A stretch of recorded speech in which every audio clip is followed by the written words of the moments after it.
ಮತ್ತಷ್ಟು ಸುದ್ದಿಗಳನ್ನು ನೋಡ್ತಾ ಹೋಗೋಣ ರೌಂಡ್ ಅಪ್.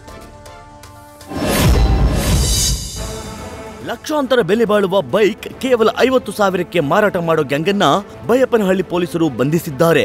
ರಜನಿ, ಪುಷ್ಪರಾಜ್, ಆನಂದ್ ಎಂಬುವವರು ಐಷಾರಾಮಿ ಜೀವನಕ್ಕಾಗಿ ಸಿಕ್ಕ ಬೆಲೆ ಬಾಳುವ ಬೈಕ್ಗಳನ್ನ ಕಳವು ಮಾಡ್ತಾ ಇದ್ರು. ನಗರದ ಹಲವು ಠಾಣೆಗಳ ಬಳಿಯೇ ಬೈಕ್ ಕಳವು ಮಾಡಿ ತಮಿಳುನಾಡಿನಲ್ಲಿ ಕಡಿಮೆ ಬೆಲೆಗೆ ಮಾರಾಟ ಮಾಡ್ತಿದ್ರು. ಬಂಧಿತರಿಂದ 24.85 ಲಕ್ಷ ಮೌಲ್ಯದ 19 ಬೈಕ್ಗಳನ್ನ ವಶಪಡಿಸಿಕೊಳ್ಳಲಾಗಿದೆ. ಬೆಂಗಳೂರಿನಲ್ಲಿ ಸೆಕೆಂಡ್ ಹ್ಯಾಂಡ್ ಕಾರ್ ಶೋರೂಮ್ಗಳನ್ನ ಟಾರ್ಗೆಟ್ ಮಾಡೋ ಗ್ಯಾಂಗ್ ಆಕ್ಟಿವ್ ಆಗಿದೆ. ರಾತ್ರಿ ಹೊತ್ತು ಶೋರೂಮ್ ಗೇಟ್ ಮುರಿದು ಒಳಗೆ ನುಗ್ಗೋ ಕಿಲಾಡಿಗಳು ಕಾರುಗಳ ಕಳ್ಳತನ ಮಾಡಿದ್ದಾರೆ.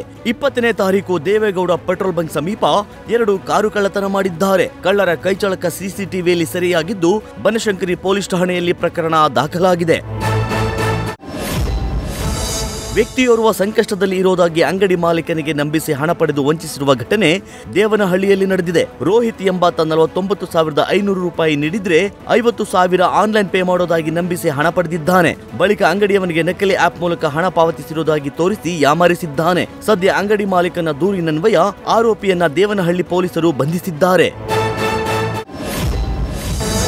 ಸಿಲಿಕಾನ್ ಸಿಟಿ ಬೆಂಗಳೂರಿನಲ್ಲಿ ಸಂಚಾರ ದಟ್ಟಣೆಯ ಸಮಸ್ಯೆ ದಿನದಿಂದ ದಿನಕ್ಕೆ ಹೆಚ್ಚಾಗುತ್ತಿದೆ. ಈ ಹಿನ್ನೆಲೆಯಲ್ಲಿ ಬೆಂಗಳೂರು ದಕ್ಷಿಣ ಕ್ಷೇತ್ರದ ಸಂಸದ ತೇಜಸ್ವಿ ಸೂರ್ಯ ಎಲ್ಲಾ ರಾಜಕೀಯ ಪಕ್ಷಗಳು ಒಂದಾಗಿ ಬೆಂಗಳೂರು ನಗರದ ಸಮಸ್ಯೆಗೆ ಪರಿಹಾರ ಹುಡುಕಬೇಕು ಎಂದು ಡಿಸಿಎಂ ಡಿಕೆ ಶಿವಕುಮಾರ್ಗೆ ಪತ್ರ ಬರೆದಿದ್ದಾರೆ. ಇನ್ನು ಈ ಕುರಿತು ಟ್ವೀಟ್ ಮಾಡಿರುವ ತೇಜಸ್ವಿ ಸೂರ್ಯ, ಬೆಂಗಳೂರಿನಲ್ಲಿ ದಿನದಿಂದ ದಿನಕ್ಕೆ ಸಂಚಾರ ದಟ್ಟಣೆ ಹೆಚ್ಚುತ್ತಿದೆ. ಸರ್ಕಾರ ಸಿಂಗಾಪುರ ಮಾದರಿಯನ್ನ ಪ್ರಯೋಗಿಸಬೇಕು ಎಂದು ತಿಳಿಸಿದರು.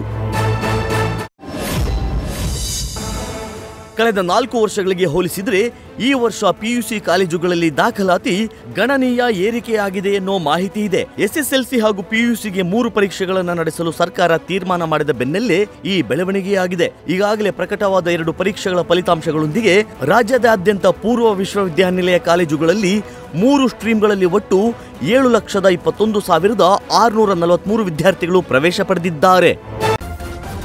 ನ್ಯೂಸ್ ಫಸ್ಟ್ ನಿರ್ಭೀತಿಯಿಂದ ನಿಮ್ಮ ಪರವಾಗಿ.